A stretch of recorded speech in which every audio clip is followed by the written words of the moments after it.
No drugs in Surat city અભિયાન અંતર્ગત ગાંજાનો કેસ શોધી કાઢતી હજીરા સર્વેલન્સની પોલીસ.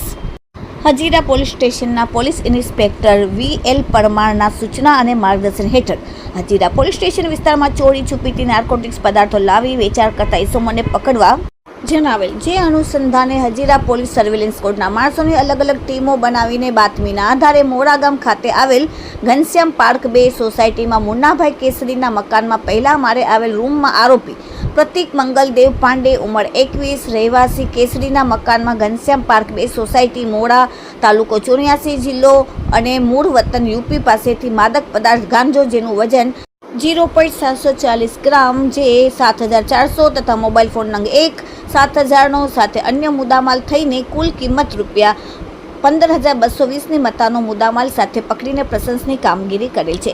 પકડાયેલા આરોપીનું નામ છે પ્રતિક પાંડે અને જે રહેવાસી ઘનશ્યામ પાર્ક 2 સોસાયટી મોડાનો રહેવાસી છે. Bureau report daily India TV Surat.